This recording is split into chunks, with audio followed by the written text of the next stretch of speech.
And welcome to the Bulloch Sports Report. I'm Josh Aubrey. Plenty to get to in this week's show. The Georgia Southern football team, they're now 5-5 on the season and only one win away from becoming bowl eligible after a 45-40 victory this past Saturday night as they defeated Coastal Carolina thanks to the play of O.J. Anderson, who set a school record for being the first player to ever rush for a touchdown, throw for a touchdown, and catch a touchdown pass. He also rushed for 267 yards in the game, was the Sun Belt Offensive Player of the Week, no doubt, after that performance. And now the Eagles are only one victory away from becoming bowl eligible. This week they'll be taking on Old Dominion. We'll hear from Coach Clay Helton and a few of the players. As for the Statesboro Blue Devils, coming off a big win, they were the number 3 seed in the state. They knocked off the number 2 seed, Habersham Central, on the road. A big game once again for Keon Childers, helping to lead the way. 3 more touchdowns, adding to his total, makes it 28 on the season as he leads all of Class 5A in touchdowns. And this week, back on the road as they'll be, Woodward Academy is going to be the opponent this week. They're the number 1 seed out of their region, so it should be a big game. We'll hear from Matt Dobson and a few of his players. Also, the Southeast Bulloch flag football team wrapping up the regular season as they'll begin the state playoffs the week after Thanksgiving. 2 games to wrap things up. We'll send you out for some highlights of those games. All that and plenty more coming up on the Bulloch Sports Report. And a reminder before we go to break, hopefully you'll never be in an accident, but if so, please give our friends at the Sullivan Law Firm a call, 912-489-8888, or online at thesullivanlawfirm.com.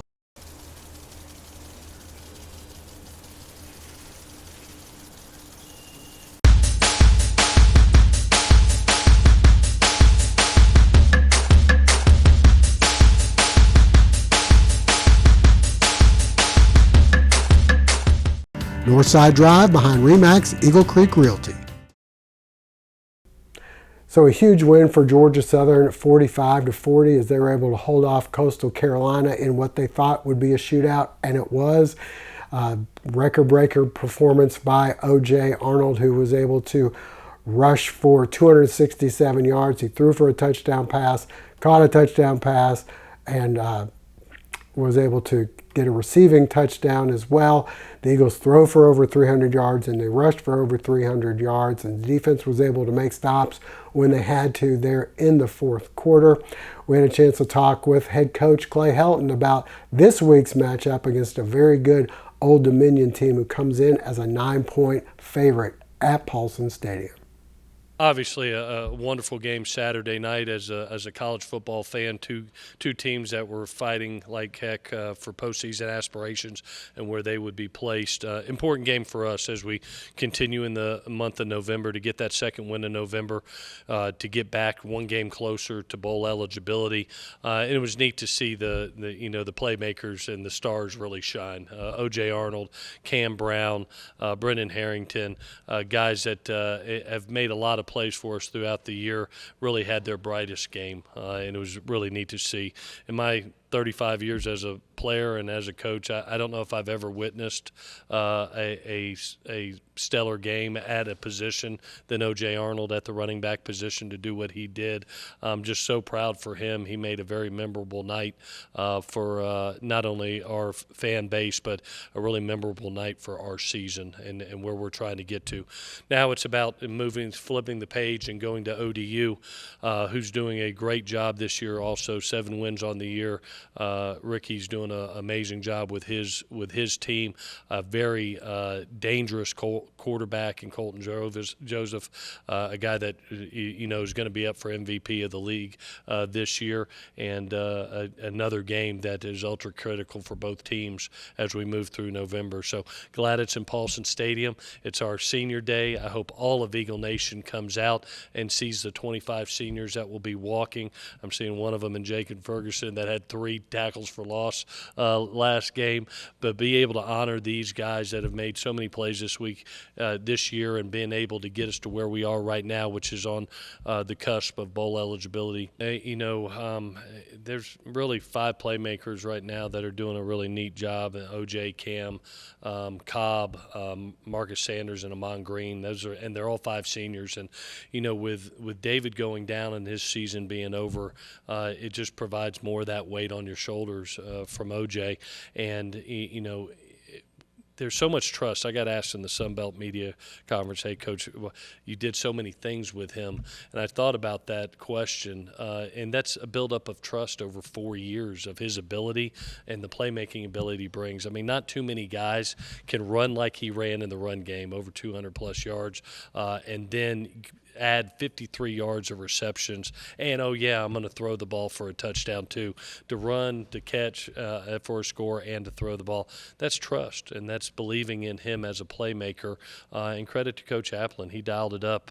Even I thought the biggest play of the game on 3rd and 12 with about 3:30 left to go, we're backed up, and we chose to go with the hot hand and hand it to OJ, and he squirts one out for a 52-yard gain. So there's so much trust in his playmaking ability, and that's what seniors do. That's the reason he's played so much over the last 4 years, and I'm so happy for him. He had probably the best game and maybe ever for a running back that I've seen, and one of the most memorable games here at Georgia Southern. This one's probably going to be the most emotional for me because a lot of these guys are the guys that came in with us. I think about Dalen Cobb, O.J. Arnold, Pishon Wembley. These are guys that chose to be with us in the first year, coming off of what was a 3-win season. You're changing offenses. There's not a lot of known, to be honest with you. There's a lot of uncertainty. And not only do they come here, and they're I'm hoping and praying we get this game and they can go to their 4th bowl game and be the first ones to ever do that. But they chose to stay in this college football world. These guys chose to be here. They chose to be Georgia Southern and be Eagles for life. And I think there's something to that, to be able to graduate from here, to have an alumni network from here, to truly be true blue. And that's why I hope all of Eagle Nation will come out and salute these guys because they are true blue, and we're 19,000 away from another attendance record for the history of the program, and it's a great opportunity to come help us get to postseason play and to honor a bunch of guys that have done a lot of great work here at Georgia Southern. As for the Georgia Southern players, this will be senior night, and we had a chance to talk to a couple of the Eagles seniors about their final game at Paulson Stadium. I say it means a lot, really, because it's my senior year, it's my last year. So it just all the stuff that I've been through, like to get to this point, it's a bittersweet moment, and I really just want to take advantage of that.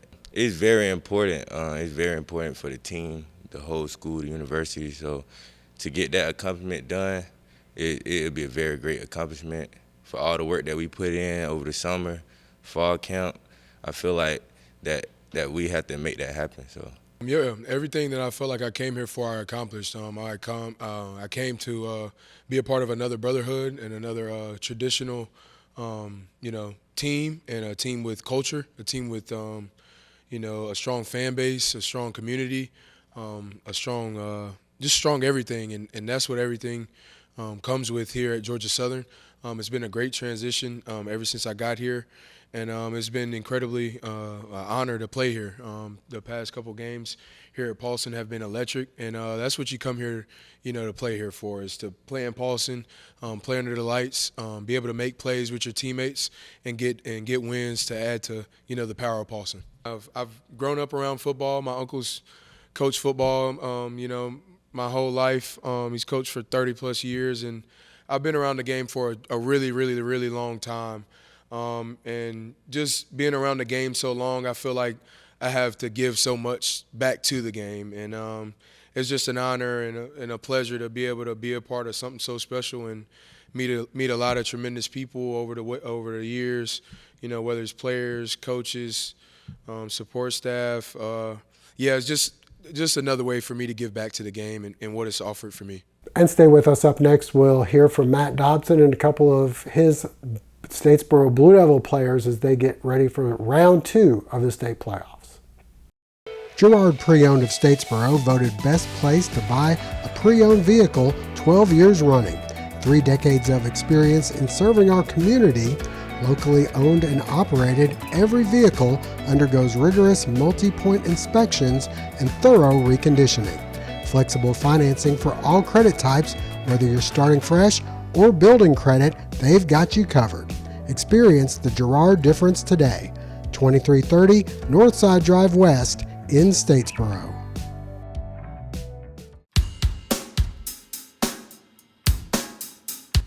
The Bulloch Sports Report is brought to you in part thanks to Morris Bank, proud sponsor of our Player of the Week segment.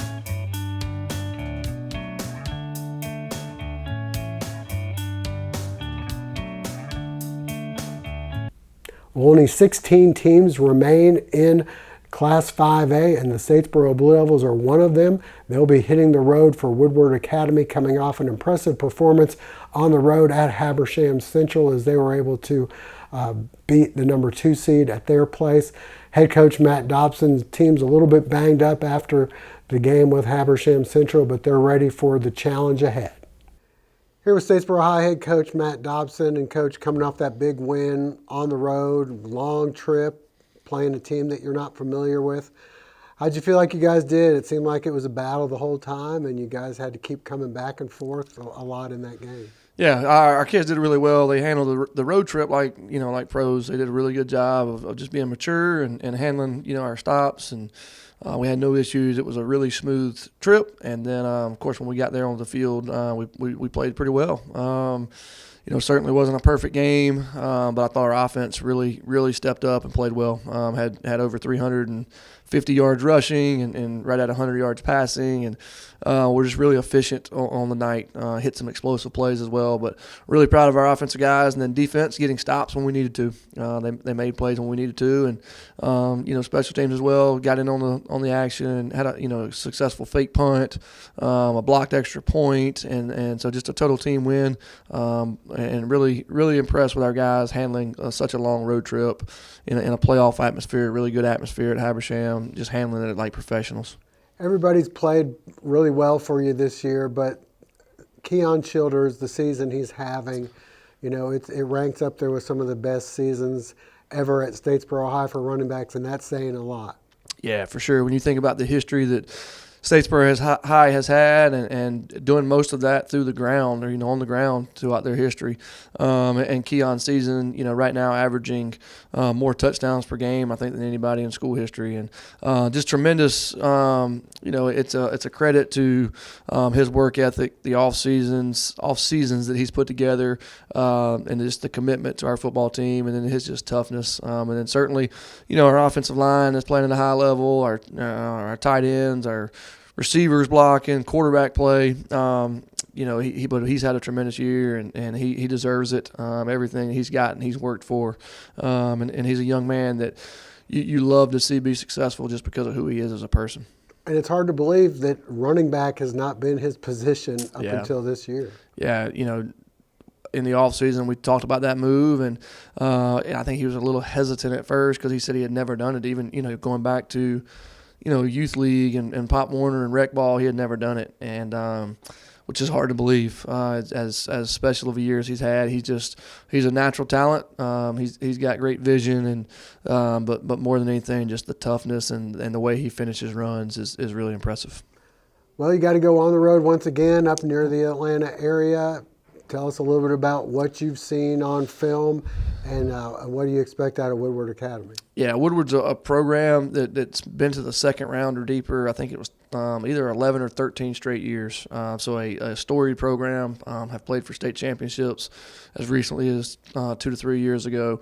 Well-coached football team, and just really talented, I think, especially at their skill positions. They got some of the best talent that we've seen, and so it's certainly going to be a tremendous challenge, but we looked at showed our players the playoff bracket this week, and there's 16 teams left playing, and our group's one of those 16, and they've earned that right. And so let's just go play with confidence and go up there. And somebody's season is going to be over after Friday night. Let's go play our best ball and make it theirs and not ours. But tremendous challenge. But our guys have every time we've challenged them and had big games, they've stepped up to every challenge we've thrown at them this year. There's been no game where we've gone in and just just laid down. We're gonna go fight and see what happens when the clock is 0. What kind of problems do they present on offense and defense? Any kind of special players that they've got over there? Yeah, they've got, I think it's their number one player is a receiver DB, and he's, a Power 5 or a Power 4 kid and got offers from everybody in the country. He's a really good defensive back, but also a really good receiver. He's their top pass catcher by a long ways, and he's long, but he also runs really well. Then they got some other skill kids, a lot of skill kids with college offers, and so their athleticism is going to be the biggest challenge. They're going to throw the football around a good bit, and then defensively, they're going to run really well and get to the football. And so, that's kind of the biggest challenge. Is some of the things they do really well is they're really good in the turnover margin. We talk about that all the time in our plan to win, and they do a really good job of it. They are in the 8-game films that we have on them. They're plus 11 in the turnover margin, which is an exceptional number, what every coach wants to be. And so that's going to be a big emphasis. We got to create some turnovers somehow, some way, and then we got to take care of the football on offense. Here with Statesboro receiver Gage Newsome. And Gage, you guys are entering the second round of the state, came off a big win last week. How do you feel like your offense has progressed throughout the season, and what areas, and why do you think you're getting better? We've been staying pretty consistent, coming into with big games during the playoffs and stuff. We've been working real hard during the practice, during the weeks that we had the big games. We've been working hard every week, but we've been getting better. We just been working. That's it. What do you see improving? What areas on offense? I think that we're new to this wing stuff, and in every game we are progressing in the wing stuff, and then we during practice we do that, and then we keep going with the wing stuff, and it works pretty good. You got to go on the road to Woodward Academy, a team that's been very successful in the past. How do you guys feel about this game? What do you think you have to do to win? Yes, sir. We we're not worried about the name. We're just gonna during this practice, we're just gonna go hard, and then we not really scared of the name that we're going against or whatever. We're just gonna go play hard and then do what we can do. Here with defensive back Dylan Barderas. And Dylan, tell me a little bit about how you feel the defense has been progressing throughout the season.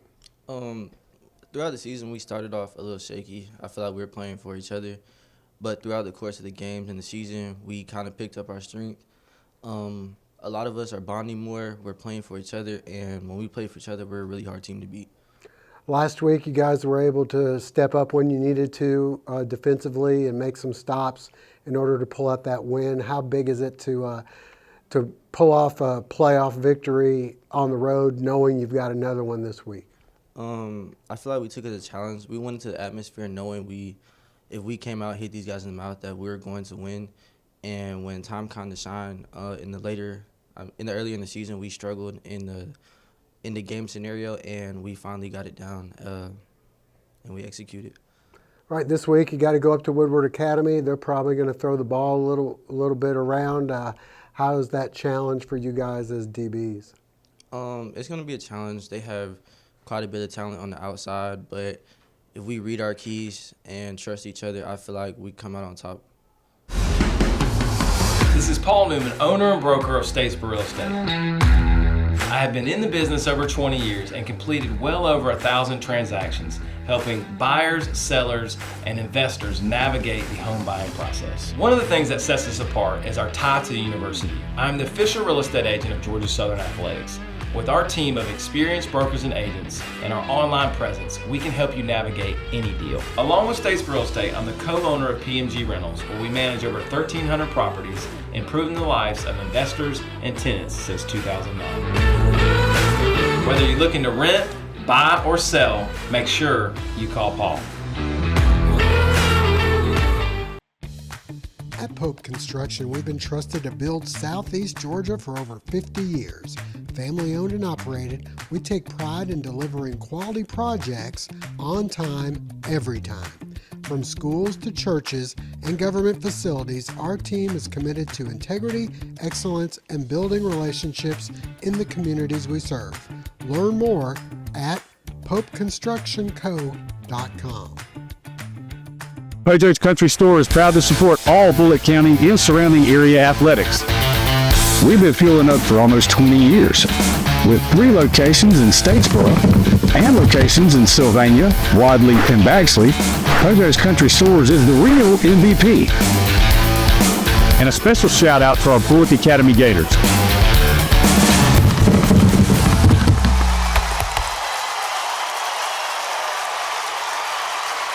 Go get them. Well, while the Statesboro Blue Devils are the only high school football team still playing, the flag football team from Southeast Bulloch is getting ready for the state playoffs. They wrapped up the regular season at home with a pair of games. Let's send you out for some of those highlights. The Southeast Bulloch flag football team wrapping up the regular season with a pair of games at Fred Shaver Field. First up, Tattnall County, and Emma Kate Barron airs it out, and what a pass right on the money to Natalia Odom, who goes in for the touchdown, and Southeast Bulloch takes a 7-0 lead. Barron then going to Odom once again up the middle. No luck for Tattnall, and she goes in to make it 14-0. Barron next to Paige Nelson. She finds some room up the middle, going in for the score, and it's 21-0 Southeast Bulloch on top. The defense coming through with 5 interceptions. Here's one of 2 by Emma Kate, showing she can catch as well as throw. That would lead to another score, and then another interception. This one tipped and pulled in by Addison Gray. And then back on offense, Barron once again showing off her arm as she will hit Hallie Long in the end zone. And Southeast Bulloch rolls to a 48-0 victory. In between the games, the Southeast Bulloch 9 seniors were honored, including 2 Cochrans, Chloe and Cam, both of whom scored points in the first game. Game 2 with St. Vincent's already up 14-0. Barron going deep, and Natalia Odom pulls it in. Not for a score, inside the 5 though, and then it's Paige Nelson flipping to Barron to Odom, and it's 21-0. The defense with a couple more interceptions in this one. Here, the tip pass into the arms of Kayla Adams. And then on offense, the 20-yard touchdown pass here from Barron to Elena Erickson. They weren't done yet. This time, it's Barron to Odom. She eludes tackles nicely and goes 40 yards for the score. Southeast Bulloch on top 35-0. The defense able to complete the shutout, coming through with another interception off a tip ball into the arms of Camille Johnson, and Southeast wins 35-0.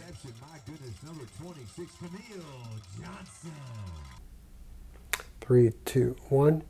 So the state playoffs will be up next for Southeast Bulloch's flag football team. They have this next week of Thanksgiving off, and then they'll get back to action. They'll have 2 games being played at Fred Shaver Field coming up the following week. That'll wrap things up for now. We thank you for joining us. Hope to see you again soon.